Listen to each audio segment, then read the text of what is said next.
What's going on, guys? Welcome to another episode review for Demon Slayer Season 3. This is Episode 2. And with me, as always, I have Blue Spade. Yeah. I'm a little mixed on this episode considering most of this episode was just basically just Tanjiro training against this you could say this training mechanical training doll. The Yoruichi Type Zero. Yeah, basically this was the figure that we saw at the end of the last episode, who bears like a similar resemblance to this demon slayer that Tanjiro saw in his dreams. But apparently, when the episode started, we immediately see it's just that training doll, and of course, the little kid that we see at the end of the episode, I think his name is what was it, Kosetsu, and he's arguing with one of the other demon slayers that we've seen before. I think Tokito Muichiro, and of course Tanjiro steps in to defend the kid, but of course Tokito ends up knocking him down for interfering with the conversation. Yeah. This is where we get introduced to Tokito's character, and he just seems like he's very I guess, like, how would you say it? He's very, like, to the point, and he's like no nonsense, I guess. He's also just very strong, as Tanjiro just tries to get him to get away from that kid. Even though he's gripping him really hard, he's really having like no effect on him. It just kind of shows, like, yeah, I guess he's one of the strong, a pretty strong Hashira, although we still don't really have much of a good idea of like what some of his abilities are. Yeah, I mean, technically we do get kind of spoiled on his I guess, yeah, of course, like the opening shows some of what he can do. Yeah, so basically, well, the entire episode was just not just Tanjiro, but also the Tokito also training against this training doll that's basically just like based off the swordsman that we seen from 300 years ago during the Sengoku period. And Kosetsu explains that this doll was made by his ancestors, but he reveals that he's pretty much the last in his line, and he doesn't have any other relatives to help maintain the doll. And he's pretty much attached to this doll in particular because it's made by his family. And and of course he gets depressed whenever parts of the doll gets damaged, and there's really nothing much he can do to really fix the thing. Yeah. I forget exactly like why he wanted him to train against the doll. Was it just like to test it out or something, or just to, I guess just to, so Tanjiro gets, I guess, potentially gets stronger? Yeah. I could assume that this is the so-called secret weapon that what was it? Mitsuri hints at Tanjiro in the last episode. Oh, right. Yeah. Stronger. So I mean, it's not. I don't think it really directly states that this doll is that secret weapon, but I think it's possible it could be. Yeah. So after what was it? Tokito ends up.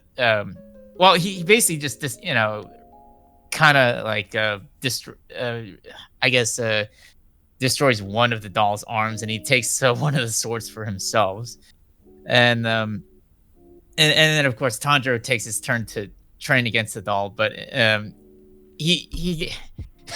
it's under like unusual circumstances. Kosetsu forces Tanjiro to fight against the doll, and he refuses to give him any food until he lands a hit on that thing.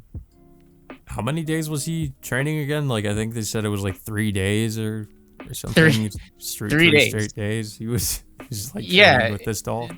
It's like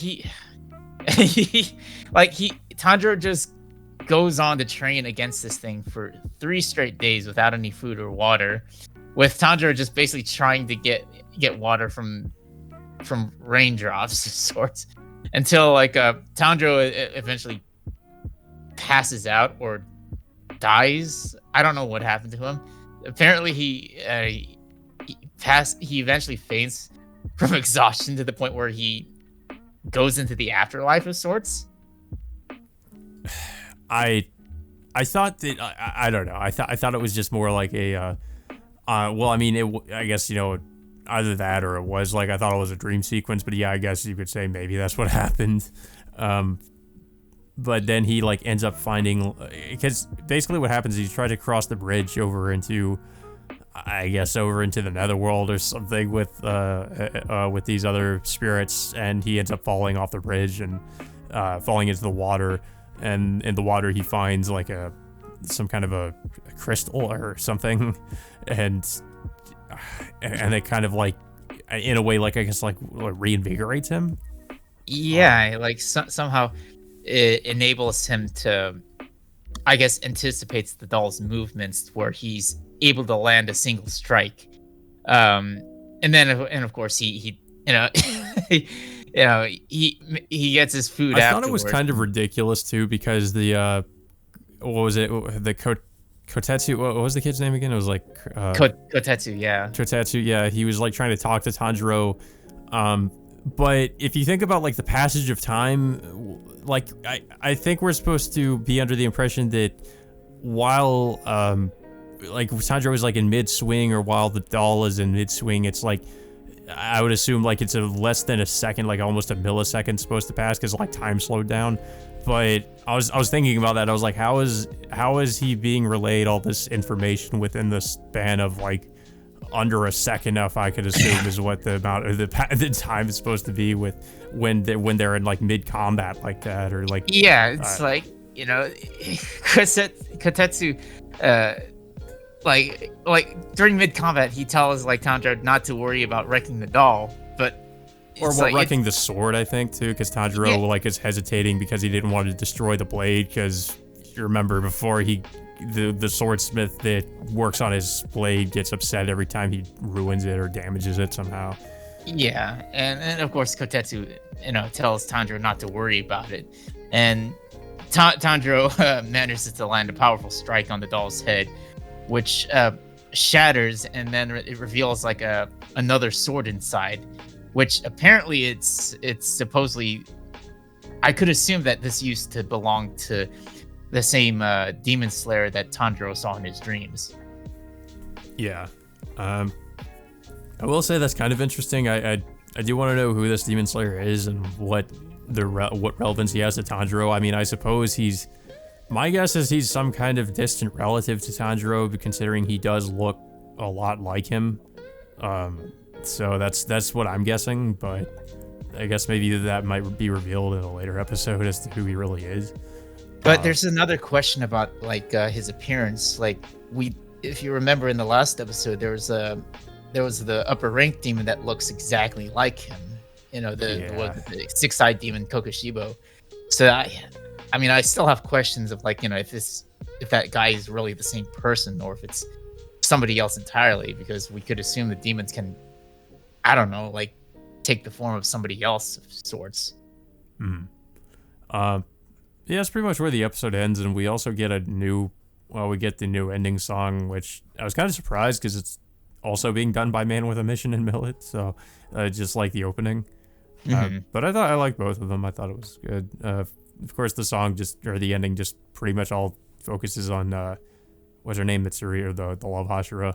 Yeah, Mitsuri and Tokito's. It just spoils us their backstories a little bit. Yeah. Also, we should mention that there's that like crow. I guess it was Tokito's crow. This is like a female crow that shows up and starts, I guess, sort of like, it's sort of like, I guess, mocking Tanjiro, or I mean, I don't know, but yeah, like I don't know. I guess maybe that crow might be important later, but yeah, I don't.